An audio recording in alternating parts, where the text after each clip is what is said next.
Hey, welcome back again with On the Trail with Steve Hobbs. And of course, I'm Steve Hobbs, and I am with Misha.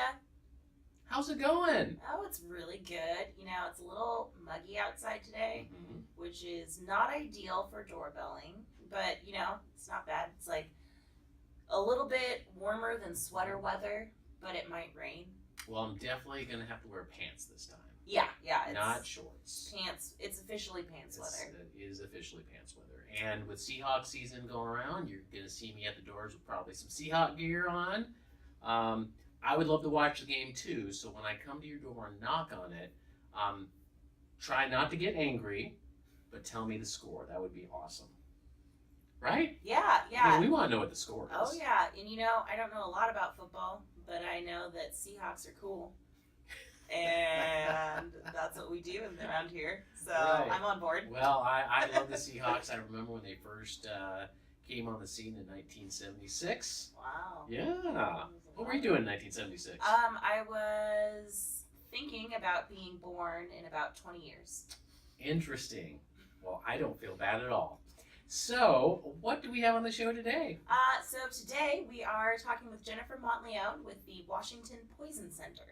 Yes, I remember that. We went down there. It was really fun and amazing. Yeah, and you got a chance to talk to Mr.Yuk. I did talk to Mr.Yuk, but Yeah. Mr.Yuk doesn't really talk back though. Yeah, but we tried. Yeah, we did try. And I snuck a selfie. And what amazing work that they do there. Yeah, it's really incredible. I had no idea how deep they go, like how many resources reach out to them. And literally saving lives every day.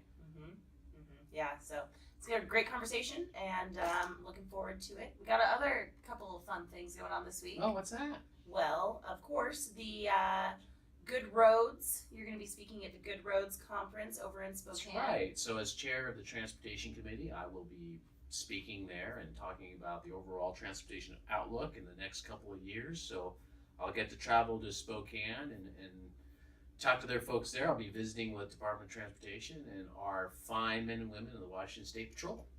Yeah, and before you go there, on your way down to Olympia, you also have Pension Policy Committee? I do. It's one of the duties that I have as a state senator. I sit on the Pension Policy Committee to make sure that our pensions are fiscally sound and they're not running into the problems that other states have where they're not fiscally sound and a drain on the state budget. And it's great for Washington State that we keep those pensions healthy so they take care of our state workers and our government employees as they retire. Yeah. It's great work. Yeah, it is good work. And I think that's about it. So should we check? Well, actually, before we go, just to remind people, if you want to contact us, you can email us at info@electhobbs.com. Or you can give us a call at 425-334-5524. Or you can check us out on Facebook at Friends of Steve Hobbs. Or Twitter at Elect Hobbs. That's right. So I think let's go check out the video Let's or do it. audio, depending on what you're doing. I don't know which one, but I don't judge either way. All right. Well, folks, before we go into the segment of Just Talking with Steve, I think it's important to note that the Washington Poison Center and Mr.Yuk does not endorse the Elect Steve Hobbs campaign. What you're about to hear is purely informational to the public. So with that, let's go to the segment. Hello, everyone, and welcome to Just Talking with Steve, and I'm here with Mr.Yuk. How's it going, Mr.Yuk? All right. Well, Mr.Yuk, I'm glad you're on the show. I've got a lot of questions for you for the Washington Poison Center. So let's just start out. So how long have you been around? Oh, Mr.Yuk, you can't really talk, can you? No, but you're doing good work. Can you get someone who can talk to us? All right, well, why don't we do that? Hey, we're back. Luckily, Mr.Yuk was able to find someone who could actually talk to us. Mr.Yuk is very busy. He is incredibly busy. And we found Jennifer. Jennifer, thank Hi. you for being on the show. Appreciate that. Thank you for asking Mr. Yuk to come find me. I had a wonderful tour at the Washington Poison Center in Seattle. And what an amazing staff you have. Thank you. And it's amazing the work that you do. Okay, how long have you been around? I've Not you, but the Poison Oh, Control well, Center. thank you for clarifying that. You're welcome. The Poison Center has been around for 62 years. We were created in 1956. Our first two locations were at the University of Washington on the western side and Deaconess Hospital on the eastern side of the state. And since then, we grew and then changed a little bit. And in 1993, we were created into an independent nonprofit called the Washington Poison Center. And we've been in this location pretty much ever since. I think what's really amazing when I've been walking is the amount of phone calls that you get, not just in a day, but the whole year. If you could talk about a little bit about that. I mean, how many calls do you actually receive? Last year, in 2017, we took 63,000 phone calls from Washingtonians throughout the state, as well as hospital, clinical staff, and first responders who needed help with toxic exposures, poisonings, and or drug overdoses. And what people don't know is that you actually are the experts Yes. when someone's having these problems. I like to call our staff beyond experts in toxicology because their knowledge is beyond what an expert level person might have in toxicology. They're medical detectives. When someone calls our center, our staff can't see them. So they have to quickly triage people over the phone by listening and asking questions to determine whether or not their needs can be handled at home or whether we need to send them into a hospital setting. Wow. Well, Jennifer, what else? Also, what I find amazing is your staff that you have here. They're very professional. They know what they're doing. You have to know what you're doing, right? And as you'd said, we talked about hospitals will actually call you. Can you talk a little bit about the staff here? Absolutely. Everyone who answers the phone here is either a pharmacist or nurse or a doctor. They have extensive training in toxicology. No one here is a volunteer. Wow, they're done. Yeah, it's not like someone you bring off the street. They have to know what is going on with the chemicals going in somebody's body. They really do. When you think about toxicology, it's such a specialized field. And when someone calls here, our specialists have to quickly get information about what's happening, if there's been an ingestion, and be able to calculate numbers to determine whether or not someone can stay at home or needs to be treated and transported into a hospital setting. So it takes about 2 years for any one of our poison information specialists, once they come on board, to be able to answer a call on their own or be in the center by themselves. So they are expertly trained in toxicology, and we're very proud of all of our staff. 62 years is the length of service that we've been here.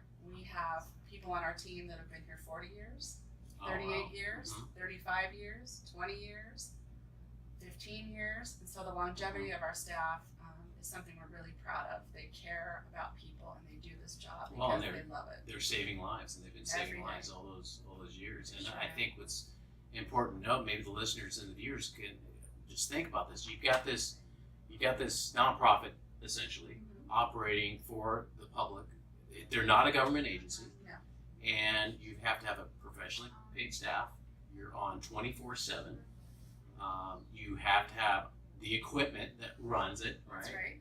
So this costs money, and a lot of people may not know this is. You do receive state funding, but you have to get money from other places. That's right. We're an independent nonprofit. We receive about 70% of our funding through a DOH contract. We get a little bit more Right, from and that's Department of Health. Department of Health, Mhm. which we're very appreciative of, and we have a good partnership and relationship with. We also receive some CHIP funds, as well as HRSA funds, and also receive some community donations through hospitals that benefit from the services that we provide and consultate to their doctors and ERs. All right. So, are you worried about the future of the program, maybe with funding, or talk about that. I mean, what's in the future for you? You know, our chief commitment is to serve people in Washington State who may be having an issue with a toxic exposure or poisoning or a drug overdose. And so generally our thoughts are every day on helping people keep safe and stay healthy and well.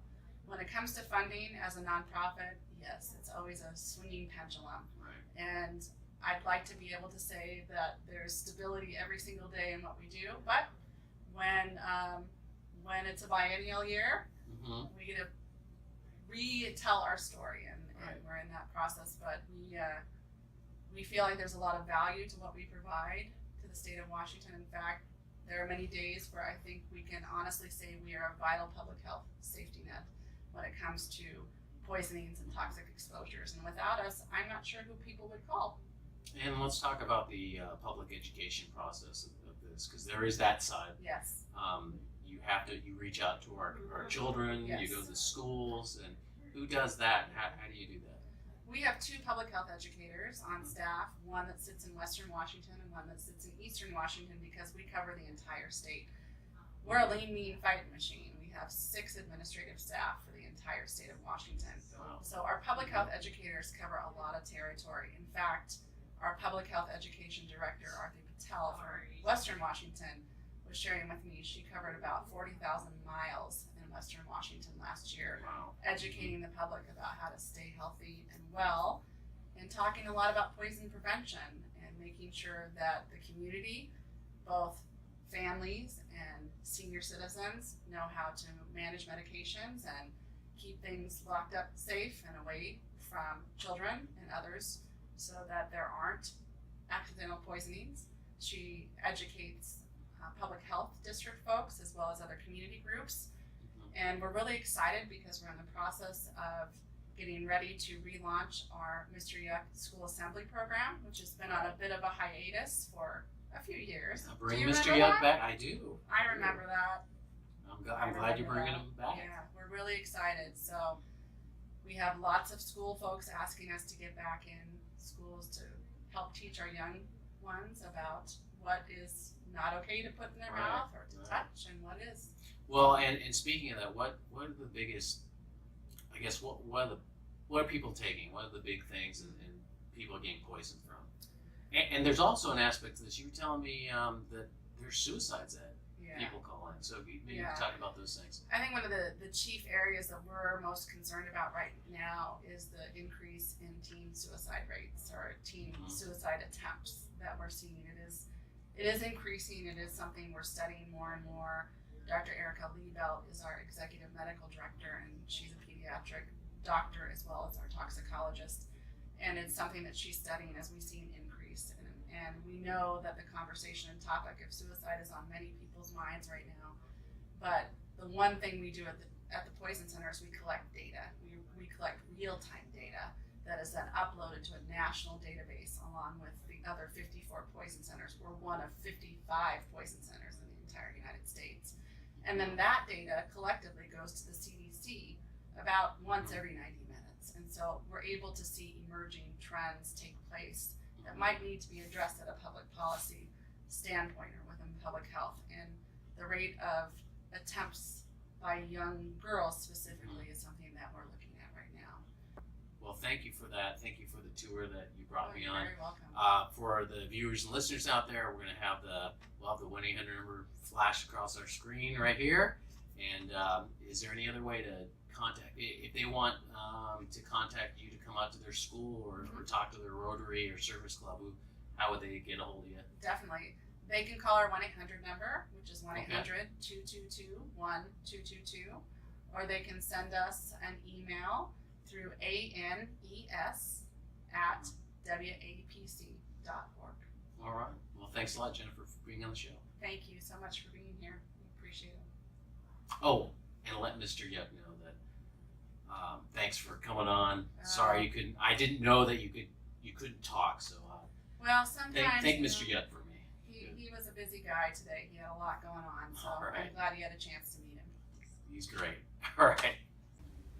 Oh man, Mr. Yuk, cool dude. Jennifer, even better. I give Mr. Yuk 2 thumbs up. Yeah, it's a great conversation and It is. super cool stuff what they're doing there and very important. And if I emoji you with a Mr. Yuk, that means you're awesome, because Mr. Yuk is awesome. I made the Mr. Yuk face. Oh, you did? I did. Okay. I did. Okay. Excellent. Excellent. I hope that people use that against me in some negative ads. That'd be kind of awesome. Go for it. Yeah, why not?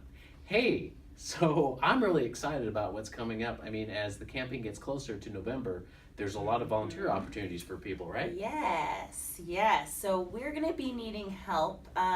If you happen to like sign waving, I love sign waving. I do too. Mhm. I really enjoy those early morning hours because Mhm. it kind of energizes me, wakes me up for the day. So that's just me. But if you like sign waving, we're gonna be looking for some sign waivers here pretty soon.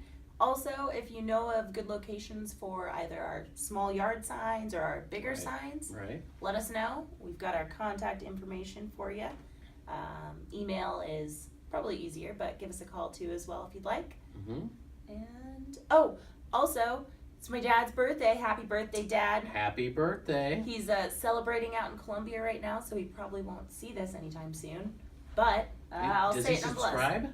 I sure hope so. He better. If he right? doesn't, I'll punch him in the shoulder. Right. I wish Not my the mom face. would subscribe, but she's having problems with the internets And the the computers and the phone thing. and the phone thing. That's right. Just like all of I it. think I taught her how to text about a couple of weeks ago, and then I think she forgot. But it was an amazing moment when she sent her first text. It was pretty cool. Yeah. Oh well. Gotta love Miwa. And again, I'm really enjoying the fact that we're hitting the doors with kind of better weather. I mean, it was a little rainy out there, and But rainy Clearing is up. better than 95 degrees. oh yes, that was awful. Yeah. So I'm Awful. happy. Muggy, but not bad. Yeah, and we're going down to the final stretch. So again, and reiterate, if you want to contact us, or if you have any questions, or you want to volunteer or do something, email us at info@electhobbs.com. Or give us a call 425-334-5524. And again, you can visit us on Facebook at Friends of Steve Hobbs. And we also have a website, electhobbs.com, where you can also click that nice contribute button and donate some money, because it does take money to buy those yard signs and pay for wonderful campaign managers like Misha. Yay! Yay!